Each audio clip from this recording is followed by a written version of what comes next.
We are back at it again here with another video with Invest for Tomorrow. To the first time viewers and investors, welcome to the channel. To all subscribers, welcome back. I'll ask for returns for you guys to smash that like button. And here we are with Csse, Chicken Soup for the Soul Entertainment Inc. And we've talked about how Rdbx holders were going to get paid through the spinoff and merger through this company, right?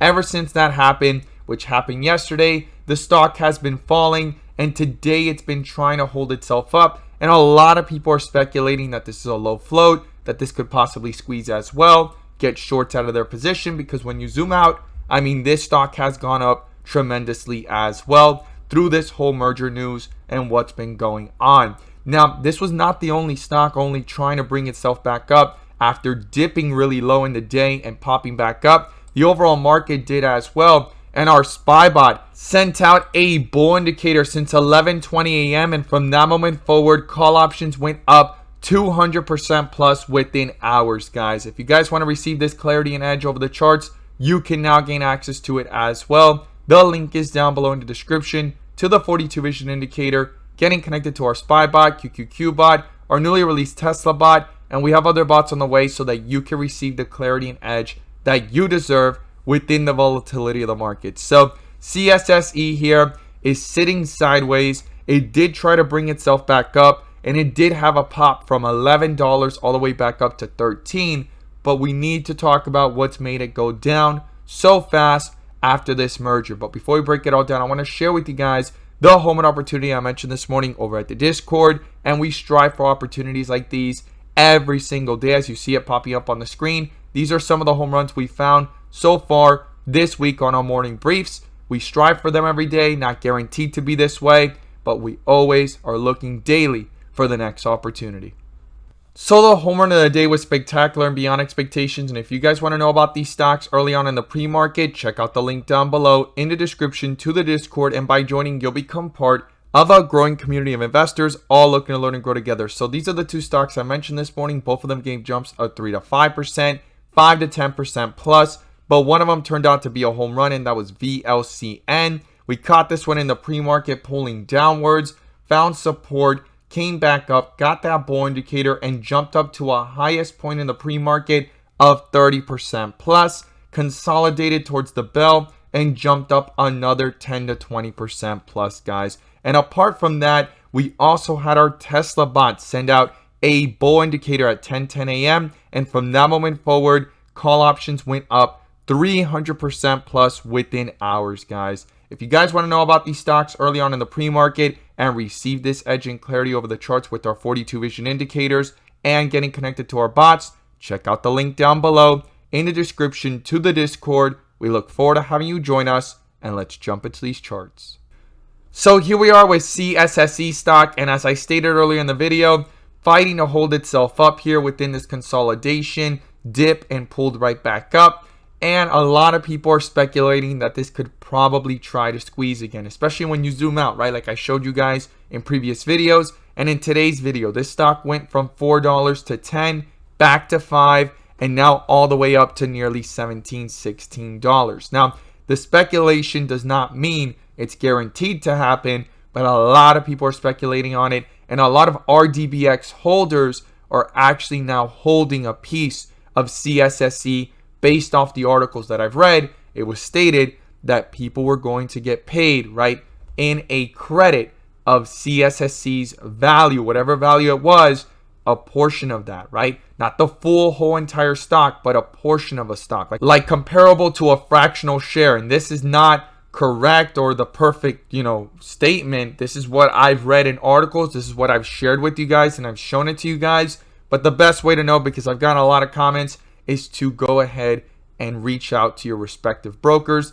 They could break it down more for you in detail. But I'm going to go ahead and break down here some key levels. And before we do, I'm going to pull up the bull and bear indicators, which you can now gain access to as well. The link is down below in the description to the 42 vision indicator, getting connected to the SpyBot, our QQQ bot, our newly released Tesla bot, and we have other bots on the way so that you can receive the clarity and edge that you deserve within the volatility of the markets to maximize on opportunities. And you can now join the members using these resources to maximize in either direction by receiving this clarity and edge over the charts. And I'm going to pull up in today's video our inflow versus outflow indicator that adds an extra layer of confirmation within the volatility to give us that edge over the charts. So here we are with CSSE. It's been under a bear indicator since yesterday.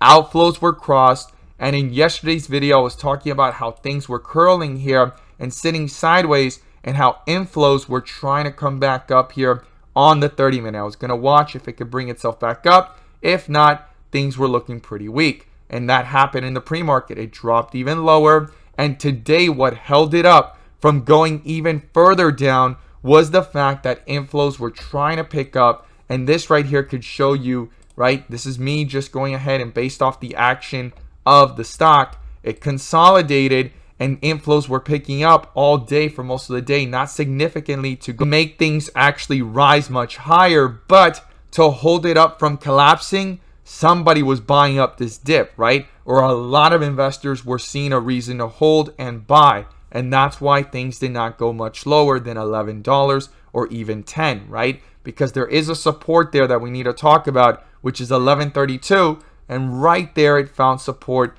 at that same area at around $11.30, $11.29. And inflows picked up for most of the day, but not enough to make things turn back around. So this is at a very interesting point here on the 30-minute, still under a bear indicator. And on the 15-minute, things continued to reject. You could see how close it got here in the pre-market, just fell downwards towards the bell. And for most of the day, it brought itself up and it rejected at the peak here of these levels, right? Between 1320 to 1360. And then things fell right back down and had stayed below it, but not enough to completely destroy the chart, because when you look at the volatility here on the 15-minute, it shows us it was fighting to bring itself up, but it stayed below, and that's why it sat sideways. But when you look at the 30-minute, the main reason everything held up is because it stayed above. Now, in the aftermarket hours, it just crossed, so I'm going to be watching that very carefully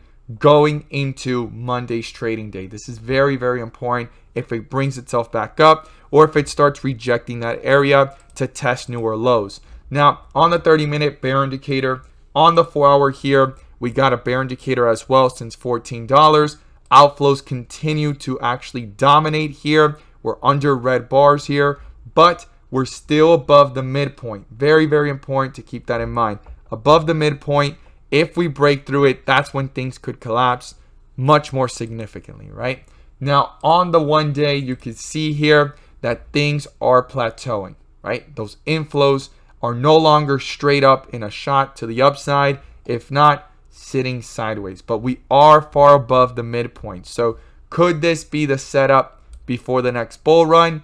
Well, we're still under a bull indicator since down here at $7.95. And we just hit our first bright green bar that we have not seen in days with red borders. If this continues, this could shift into dark green with red borders or even red bars or even a bear indicator in the process like the 4 hours. So I'm going to be watching that very carefully, and it's trying to go ahead and curl here. I'm going to be seeing if it can find support on the 4 hour because that's important.